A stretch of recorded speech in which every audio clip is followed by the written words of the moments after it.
Shifts in social media continue, and starting Saturday, some big ones are coming to Twitter. The app's been in flux since Elon Musk's takeover. Young Voices contributor James Czerniawski joins me now to share more about what's going on and possibly what we can expect. James, good morning. Thanks for joining me. Good morning. Thanks for having me. All right, so let's talk about the big changes to come. What's going on?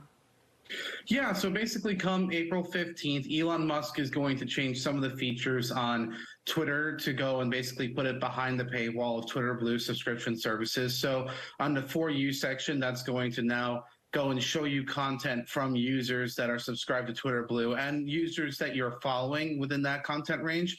Whereas traditionally, this was just showing you things that might interest you from users around the website, more broadly speaking. That's the big thing more that's happening here in general. The other thing that's happening as well is that you can't vote on polls anymore unless you are subscribed to Twitter Blue. Elon Musk is claiming that the big reason that's driving a lot of this is because of the war on bots. He thinks that this is a good way of trying to basically combat that. So he is going to allow bots to go and subscribe to Twitter Blue as long as they're not going to violate the terms of service, which includes impersonating a person online. But yeah, this is actually a pretty big departure from what we're used to. Oh, absolutely. I want to break some of this down here. Explain his reasoning here when it comes to the bots, what they can do and how that still, I guess, achieves his goal and whether it'll be effective. Yeah, that's a fair question. We don't know whether or not it'll be effective or not.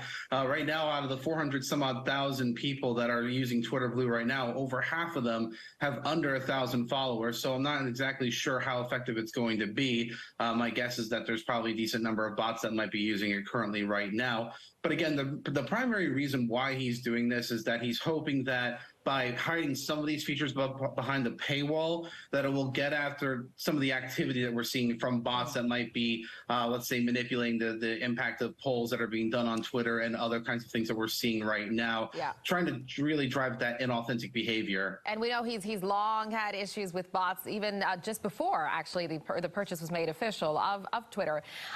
It's interesting because when you have these announcements come out, although this expected change is the biggest one yet, a lot of social media, Twitter users specifically say, I'm done with Twitter. Has that really happened? And either way, do you think it'll really happen this time around? Do you think there will be a mass exodus of Twitter users? No, I don't think anybody's leaving Twitter anytime soon. The website overall is still pretty valuable as a source for people getting access to what's going on in the news and politics, etc. So I'm not really expecting anybody to leave over it.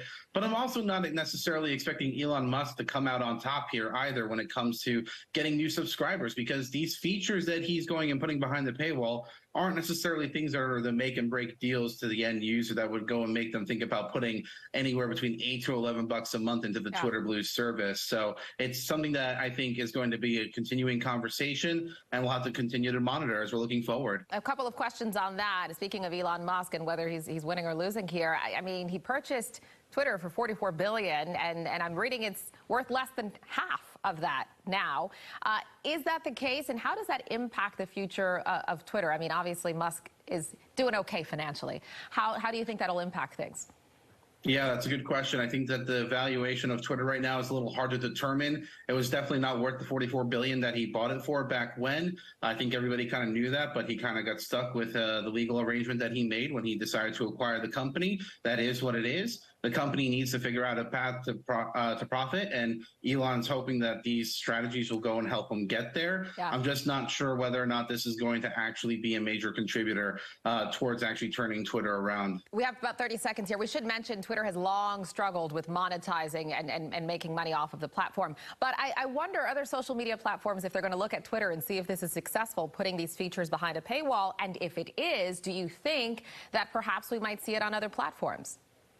Well, we already are. Right now, Meta's rolling out its own similar version of a Meta Verified program, if you will. And I would expect other social media companies to go and shift away from a free service to a freemium service, which is having this paywall version for access to different kinds of content or tools for users. So it's something that we're already seeing, and I think that it'll just be more aggressive as we look forward. It's a fascinating conversation. We'll see, like you said, if folks really choose to leave Twitter or not. But it seems like so far, for the most part, they haven't.